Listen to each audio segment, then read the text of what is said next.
ഹരേ കൃഷ്ണ. ഇന്നത്തെ വീഡിയോയിൽ കുംഭം രാശിക്കാർ തീർച്ചയായും ഉപേക്ഷിക്കേണ്ട 5 ശീലങ്ങൾ ഏതൊക്കെയെന്ന് നോക്കാം. രാശിചക്രത്തിലെ 11ാമത്തെ രാശി. രാശിസ്വാമിയോ ശനിദേവ്.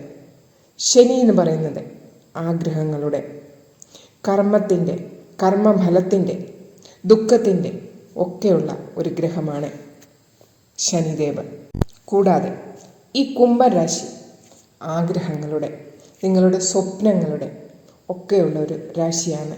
ഷോർട്സ് വീഡിയോ കാണുന്നവരാണെങ്കിൽ ചാനലിൽ വിശദമായിട്ടുള്ള വീഡിയോ അപ്ലോഡായിട്ടുണ്ട്, ദയവായി കാണുക.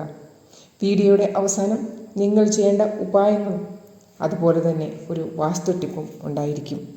ഏതു കാര്യം ചെയ്താലും ഞാൻ കറക്റ്റ് ആണെന്നുള്ള ഒരു ചിന്ത ഇവരിലുണ്ട്. അതിന് തന്നെ ഒരു പിടിവാശിയും തീർച്ചയായും കാണും. ഇവർ പലവിധ കഴിവുകൾ ഉള്ളവരാണ്, മൾട്ടി ടാലൻറ്റഡ്. പക്ഷേ ഞാൻ മാത്രം ശരിയാണെന്നുള്ള ഒരു പിടിവാശി ഇവരത് മാറ്റിയേ പറ്റൂ. സ്വന്തം ആഗ്രഹങ്ങളിൽ എത്താനുള്ള പിടിവാശി നല്ലത് തന്നെ. പക്ഷേ പിടിവാശി ആവശ്യമില്ലാത്ത കാര്യത്തിനാണെങ്കിലോ, ഉദാഹരണം മദ്യപാനം, പുകവലി, അങ്ങനെയുള്ള അഡിക്ഷനിൽ ആണെങ്കിലോ ആ കാര്യം നിങ്ങൾ തീർച്ചയായും ഇന്ന് തന്നെ ഉപേക്ഷിക്കുക. ആ പിടിവാശി നിങ്ങൾ ഉപേക്ഷിച്ചാലേ നിങ്ങളുടെ ജീവിതത്തിൽ നല്ല ഒരു ഉയരത്തിൽ എത്താൻ നോക്കൂ. നല്ല കാര്യങ്ങളെപ്പറ്റി അതിനെക്കുറിച്ചുള്ള ഒരു പിടിവാശി തീർച്ചയായും വയ്ക്കുക. 2ാമത്തെ കാര്യം, സ്വന്തമായി തന്നെ അവർ ക്രൂശിക്കുന്ന ഒരു സ്വഭാവം. അത് ജോലി സ്ഥലത്ത് ആണെങ്കിലോ സ്നേഹബന്ധത്തിൽ ആണെങ്കിലോ അങ്ങനെ തന്നെ. പെട്ടെന്ന് ഒരു കൂടുതൽ അറ്റാച്ച്മെൻറ്റ് ചെയ്തതിന് ശേഷം അതിൽ എന്തെങ്കിലും പാകപ്പിഴകൾ വന്നാൽ സ്വന്തമായി ദുഃഖിക്കുക, സ്വന്തമായി കുറ്റപ്പെടുത്തുക. രാശിചക്രത്തിലെ 11ാം ഭാവം സ്വപ്നത്തിൻ്റെ, ആഗ്രഹത്തിൻ്റെ ഒക്കെയാണ്. പെട്ടെന്ന് ഒരു കാര്യവും മനസ്സിൽ നിന്നും മാറ്റാതിരിക്കുക, അതിനെ ചൊല്ലി പിന്നെ ദുഃഖിക്കുക. ഈ സ്വഭാവം തീർച്ചയായും മാറ്റേണ്ടത് തന്നെയാണ്. കൂടുതൽ അറ്റാച്ച്മെൻറ്റ് വയ്ക്കണം നല്ല കാര്യത്തിൽ. പക്ഷേ പെട്ടെന്ന് അറ്റാച്ച്മെൻറ്റ് ചെയ്തിട്ട് അതിൽ പാകപ്പിഴ വരുമ്പോൾ തന്നെ സ്വയമേ കുറ്റപ്പെടുത്തുന്ന ഒരു സ്വഭാവം. 3ാമത്തെ കാര്യം, ഏറ്റവും കൂടുതൽ സ്വപ്നങ്ങൾ കാണുന്നവർ, ആഗ്രഹങ്ങൾ കൂടുതൽ, സ്വയമേ സുഖസൗകര്യ അന്തരീക്ഷത്തിൽ ജീവിക്കുന്നതിനുള്ള ആഗ്രഹം. പക്ഷേ ആ കംഫർട്ട് സോണിൽ നിന്നും പുറത്തു കടക്കുവാനൊരു ആഗ്രഹമില്ലാതിരിക്കുക. ചന്ദ്രനിൽ പോകാൻ പോലും ആഗ്രഹിക്കുന്നവർ, പക്ഷേ ആക്ഷൻ എടുക്കുവാൻ താമസിക്കുക. അതുകൊണ്ട് നിങ്ങളുടെ സ്വപ്നങ്ങൾ കൂട്ടുക, പക്ഷേ സ്വപ്നങ്ങൾ അത് പൂർത്തീകരിക്കുന്നതിന് വേണ്ടി ആക്ഷൻ, പ്രവൃത്തിയിൽ അത് പെട്ടെന്ന് തന്നെ കൊണ്ടുവന്ന് അത് തീർക്കാനായിട്ട് നോക്കുക. എല്ലാ കാര്യത്തിനും ഒരു തീരുമാനമെടുക്കുന്നതിനെ കുറച്ച് ഒന്ന് വൈകിക്കുന്നവർ, ഡിലേ ചെയ്യുന്നവരാണ് ഇവർ. ഈ സ്വഭാവം നിങ്ങൾക്ക് തീർച്ചയായും മാറ്റണം. കംഫർട്ട് സോണിൽ നിന്നും പുറത്തു വന്ന് കാര്യങ്ങൾ മനസ്സിലല്ലാതെ കാര്യങ്ങൾ അത് കർമ്മത്തിൽ കൊണ്ടുവരിക. കർമ്മത്തിലൂടെ മാത്രമേ ആഗ്രഹങ്ങൾ പൂർത്തീകരിക്കുവാൻ സാധിക്കുകയുള്ളൂ. ഇതെല്ലാം നിങ്ങളുടെ ശനി നിങ്ങളുടെ രാശിസ്വാമി ആയതുകൊണ്ട് ആണ്. ശനി എല്ലാ കാര്യങ്ങൾക്കും തീരുമാനമെടുക്കുവാൻ കുറച്ചൊരു ഡിലേ ചെയ്യുന്ന ഒരു ഗ്രഹം തന്നെയാണ്.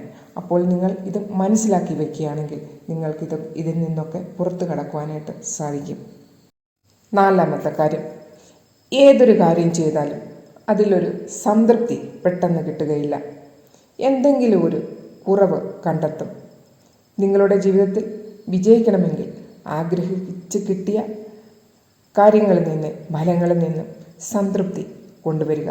ചെറിയ സന്തോഷം കിട്ടിയാലും അതിനെ ഒന്ന് ആഘോഷിക്കുക. സംതൃപ്തിയോടുകൂടി അത് നല്ല രീതിയിൽ ആഘോഷിക്കാൻ പഠിക്കുക. 5ാമത്തെ കാര്യം, ഏത് കാര്യം ചെയ്താലും അതിലൊരു അഡിക്ഷൻ, പെട്ടെന്ന് അതിനോടുള്ളൊരു ഒട്ടിച്ചേരൽ. അത് നിങ്ങളുടെ വിജയത്തിന് വേണ്ടി നിങ്ങൾക്ക് നിങ്ങളുടെ ആഗ്രഹങ്ങൾ, നിങ്ങളുടെ ഗോൾ കംപ്ലീറ്റ് ചെയ്യുന്നതിന് വേണ്ടിയുള്ള അഡിക്ഷനാണെങ്കിൽ നിങ്ങൾ അതിൽ വിജയിച്ച് തന്നെ പോകും.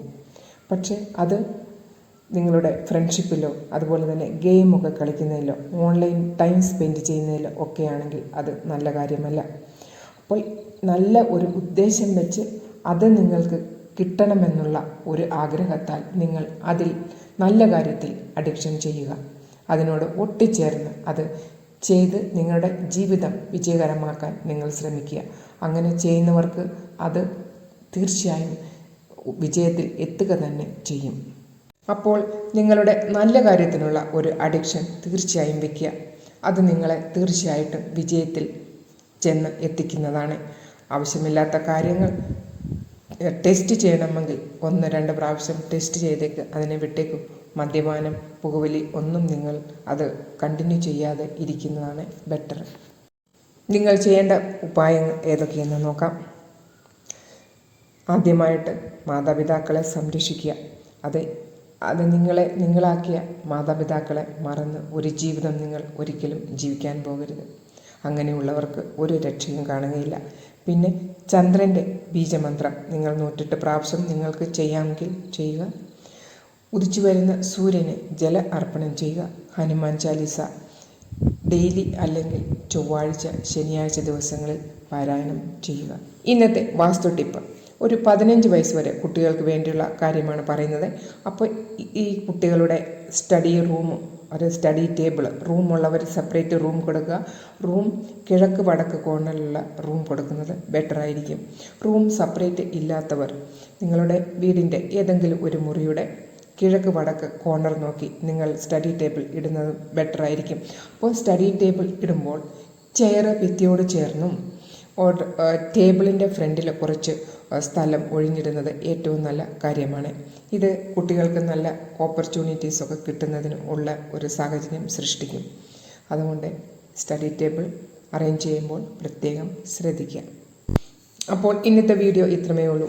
വീഡിയോ ഉപകാരപ്രദമായെന്ന് വിശ്വസിക്കുകയാണെങ്കിൽ വീഡിയോ ലൈക്ക് ചെയ്യുക, ഷെയർ ചെയ്യുക. പിന്നെ ആദ്യമായിട്ട് ചാനൽ കാണുന്നവരാണെങ്കിൽ സബ്സ്ക്രൈബ് ചെയ്യുക. ഹരേ കൃഷ്ണ. സർവം രാധാകൃഷ്ണ അർപ്പണമസ്തു.